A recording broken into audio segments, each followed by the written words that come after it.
Welcome in everyone, this is Sean with MTG808 Jr. and today we're going to be taking a look at a post-rotation version of Black-Red Control. That's right, rotation is taking place on October 5th when Guilds of Ravnica comes out, and with that, Kaladesh, Aether Revolt, Amonkhet, and Hour of Devastation will be rotating out of the standard format. However, the deck list that we're going to be looking at today is completely rotation proof. None of these cards will be leaving upon rotation. We may be getting some sweet additions to this deck from Guilds of Ravnica. That is yet to be seen, as spoilers have not finished. However, this shell will serve to be as a decent starting point for this archetype, which I'm confident will be a contender in the coming format. Before we jump into the deck, though, just want to make sure that everyone knows about our upcoming tournaments. September 16th, this tournament is taking place tomorrow, so that one's probably not very relevant. This is going to be our last tournament before rotation happens. Of course, rotation happens on the 5th when Guilds of Ravnica comes out. Highly encourage everyone to plan their pre-releases, which will be taking place on September 29th and 30th. October 5th rotation happens when Guilds of Ravnica comes out, and then we will be having our October 13th Youth Standard Pauper tournament. This is going to be our first tournament partnering with Minikyu over in Mililani, so you can check out their website. I have personally never been to this store, but Michael Ulip has been taking his students to this store and has a really good relationship with their owner. So we are going to be trying out running these tournaments over at Minikyu. So check that out, October 13th. That will be our first tournament with the new post-rotation format. Our next tournament after that with the post-rotation format will be October 21st over at Westside Comics. And then we have finalized the date for our first Youth Championship Scholarship Tournament of the school year. It's going to be December 1st, which is a Saturday, and it's going to be hosted by Dirtle Zone over in IAEA. So keep, mark your calendars, keep your eyes peeled, hope to see you on those days. And then one last announcement before we jump in.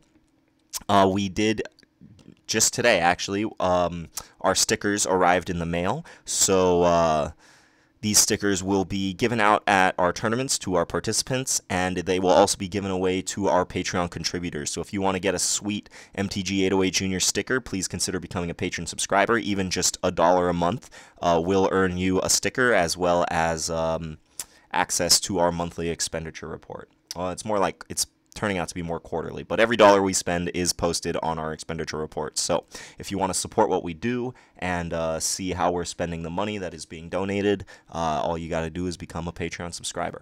All right, so moving on to our deck list. A link to this text version of the deck will be in the description, so you can scroll down and check that out. However, we are going to be looking at this over here in Magic Online, and we have covered this deck before. I believe the last time we looked at this archetype was when Dominaria was the most recent set. And this deck has gotten a couple of new tools, but the general game plan has kind of stayed the same. Basically, Gitu Chronicler and Soul Salvage create a loop with each other.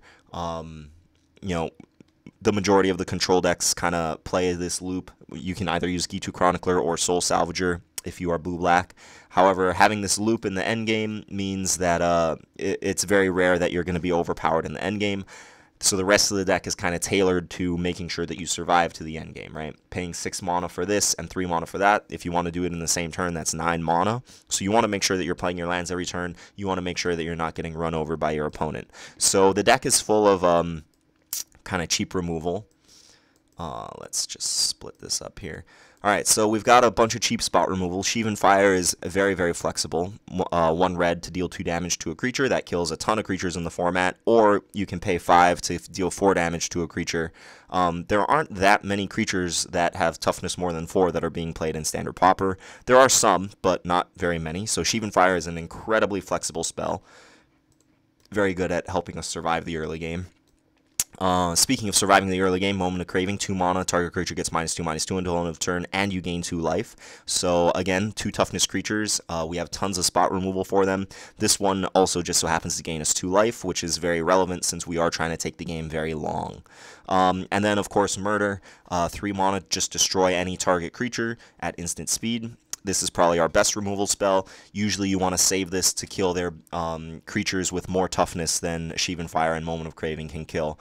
But this is probably the best removal spell in the deck, so you want to, make sure you're using it on their best creatures. I do know that some people who play Standard Pauper do not allow Murder to be legal. The reason that we allow it to be legal is because it was previously printed as a common in at least 10th edition, and probably at least one or two more times since then. It is an uncommon in M19, so it is in standard. It is standard legal because it's in M19, and then we play with downshifted rarity, so any card that has been printed before as a common is legal in our Standard Pauper tournament. So Murder is one of those cards, and then Gravedigger is another one of those cards. Gravedigger, here it's in Amonkhet. It got reprinted in M19. Both times it was uncommon. However, Gravedigger has been printed as a common many times before. So according to us, it is legal. I will make some suggestions on what to replace these with if you do not play with those rules, but I'll do that at the end of the deck tech. So we've got our spot removal here. We've got some early creatures, some value. Skittering Heartstopper is kind of like a removal spell, but it's a creature. So 1 mana, 1/2. Pay a black to give it Death Touch until end of turn, right? Very cheap. You can just throw it out early, and then if you just never attack with it, then your opponents will be very hesitant to attack with their best creatures. So this guy is a really, really good defender, really cheap, and of course it's a creature, so if they do use their spot removal on it, it's a creature that you can get back with Soul Salvage or Gravedigger. So definite 4 of Skittering Heartstopper. And then we've got a couple of value creatures here. Dusk, Legion, Zealot. 2 mana, 1/1. When it comes into play, you draw a card and you lose 1 life. Losing 1 life is a real price to pay in a control deck that's trying to take the game long. However, being able to replace itself while also adding to the board, right? Sometimes Dusk, Legion, Zealot will be able to trade with a creature. If they attack with a 1 toughness creature into it, then it'll trade. If not, then it'll definitely be able to chump block, in which case it'll be gaining you back some of the life that you lost, or they might just trade a removal spell with it, in which case you get a 2-for-1, right? You got their removal spell out of their hand, and you drew a card with just this 1 card. So Dusk, Legion, Zealot, all around very solid. Not the most powerful, but it plays directly into the game plan of wanting to take the game long, wanting to see a high number of cards. So great card, Dusk, Legion, Zealot. And then the last couple value creatures that we have here in the early game. I have 1 Skittering Surveyor and 2 Sky Scanners. They kind of serve a similar purpose. Having not played this deck yet, I'm not sure which one would be preferable. Sky Scanner, 3 mana, 1/1 flyer. When it enters the battlefield, draw a card. Skittering Surveyor, 3 mana, 1/2. When it enters the battlefield, search your deck for a basic land and put it into your hand.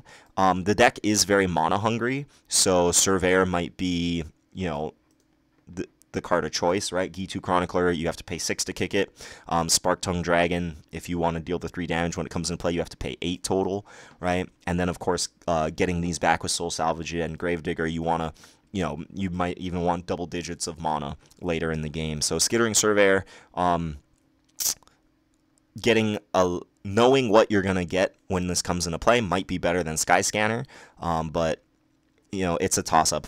Being a flyer is pretty relevant. Sometimes this deck, if they, use all their removal on your high-end guys, then you might just be killing them with chip damage from Sky Scanner. But it's unclear which of these is better. I could totally see swapping them out. Okay, so Soul Salvage, we already talked about that, or I'll talk about that more at the end. So the next creature we're going to look at here is Gravedigger. Again, it's an uncommon. But because we allow downshifted rarities, it is legal in our tournaments. 4 mana, 2/2. When it enters the battlefield, you may return target creature card from your graveyard to your hand. So we have a bunch of creatures in the early game that we kind of just want to throw out and ideally trade. And then, Dusk, Legion, Zealot. If you get it back, then you get to replay it and draw another card. Same thing with Sky Scanner and Skittering Surveyor. And then, of course, you can do the Gravedigger loop where Gravedigger gets back a Gravedigger, and then you block something with it, hopefully trade, and then you play your Gravedigger in your hand to get back the Gravedigger that just died. So Gravedigger is a really powerful card. If you can't play Gravedigger, I would recommend you play more Soul Salvages and then some number of Dark Bargains. So, I guess there's a space. Gravedigger is just here to kind of like be a card advantage engine, and then Dark Bargain will kind of help with that. You can't getting Gravedigger back with Soul Salvage feels great because you're just like getting the value loop going. But Dark Bargain, you can't do that, but you can get Dark Bargain back with G2 Chronicler. So Dark Bargain is probably the next best card to replace Gravedigger with. Murder, the next best card to replace Murder with is probably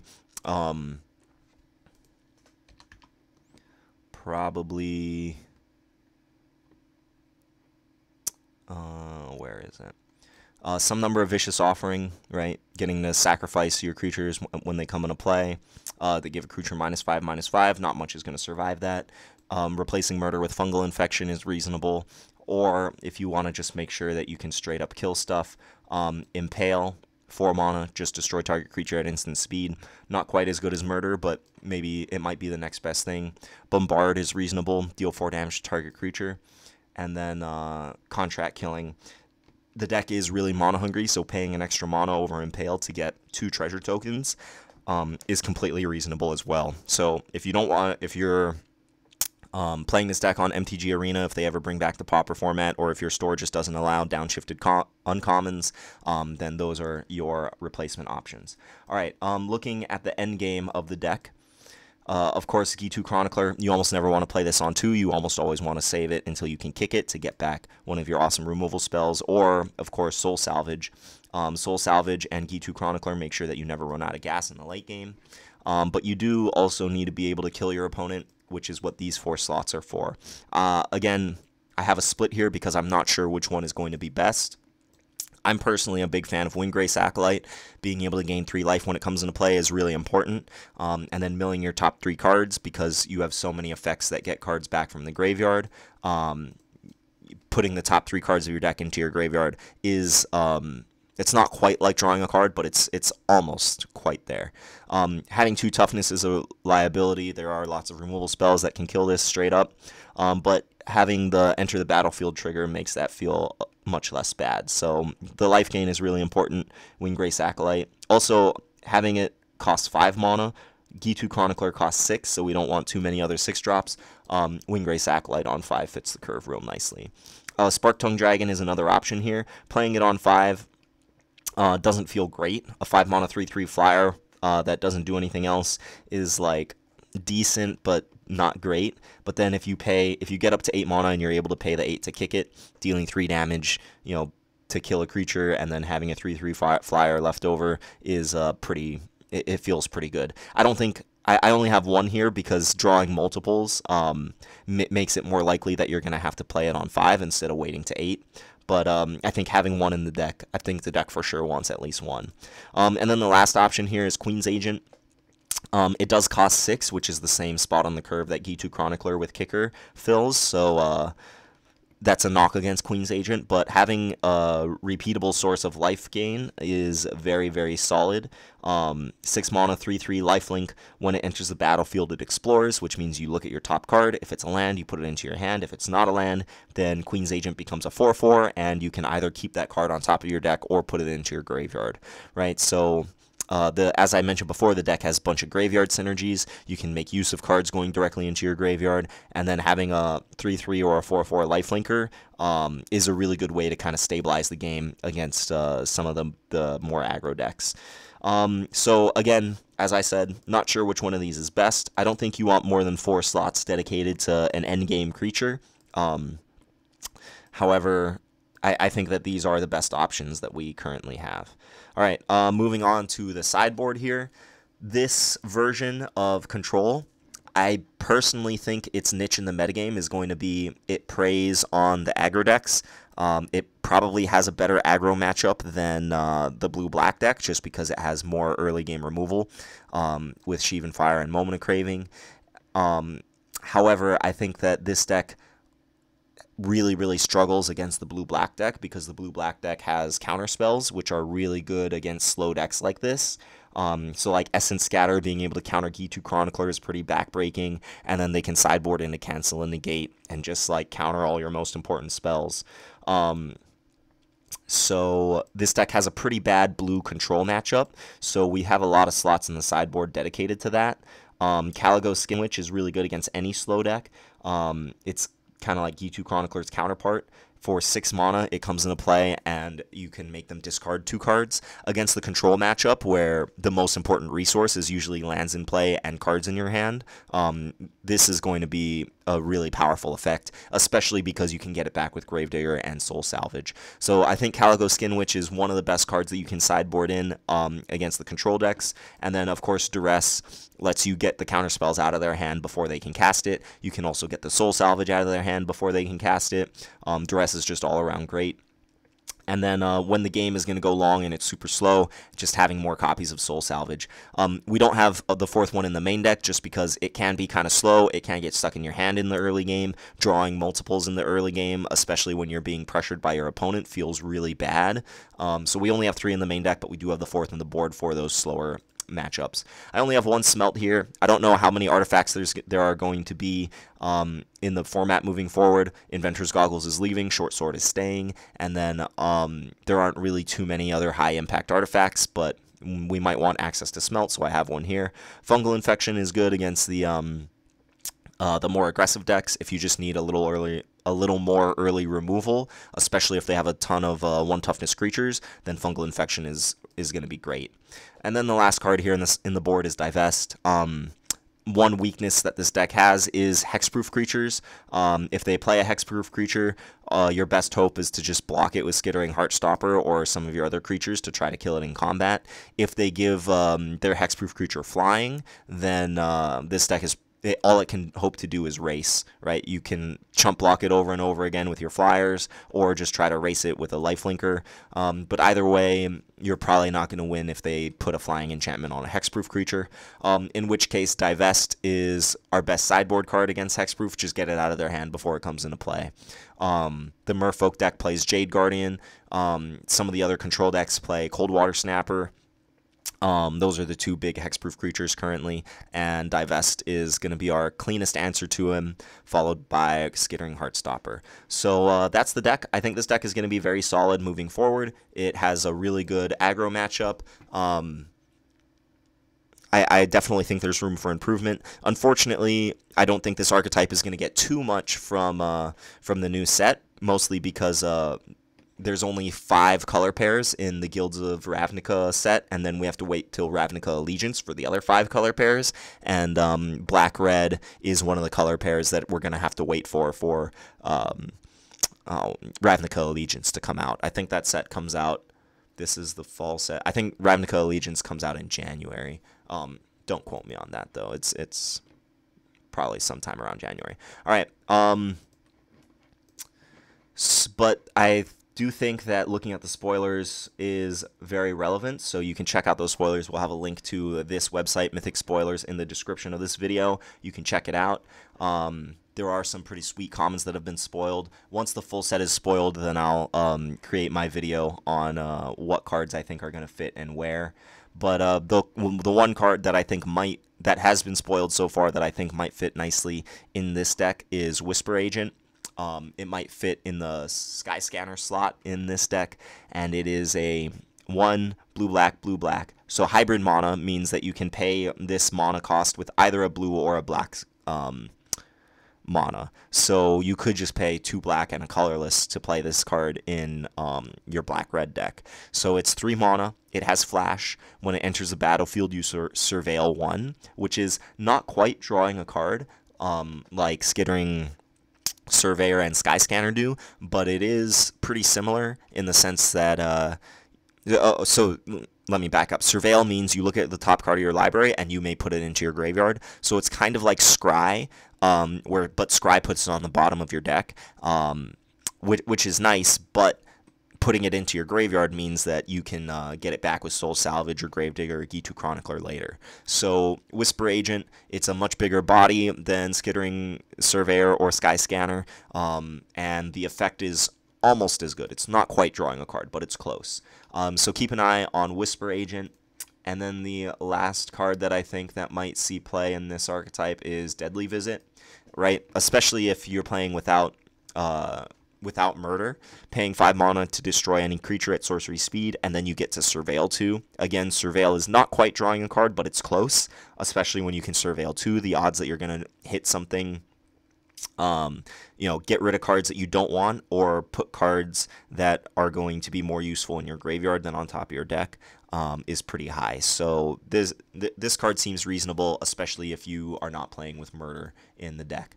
All right, so that is it for today. I hope that you found this deck tech helpful. Please hit that like button if you want to support the channel. Of course, just watching. Thank you for being here and watching. If you want to stay up to date on all the standard Pauper updates, please hit that subscribe button, and you can ring the bell to make sure you get every update as it comes out. And then last but not least, if you want to support what we do, if you want to support Youth Magic here on Oahu, please consider becoming a Patreon subscriber. You'll, of course, get our sweet sticker. Our sweet sticker, and then we are going to be rolling out our custom playmat in the coming weeks. I know I was hoping to have this playmat coming out a while ago. I just started my first full-time job as a teacher, or excuse me, my first full-time teaching position, and have just been really behind on a lot of things. So that will be coming out. We do have the art finalized. I just need to make sure that I select the right distributor and order it. So that will be rolling out. If you want to become a Patreon subscriber, the only way to get our custom playmat will be by supporting us on Patreon. All right, so thank you for stopping by, and I hope that this was helpful. And if you have any requests of decks that you want us to look at, or archetypes that you want us to unpack, please leave a message below, and thanks for stopping by. I will catch you next time. Peace.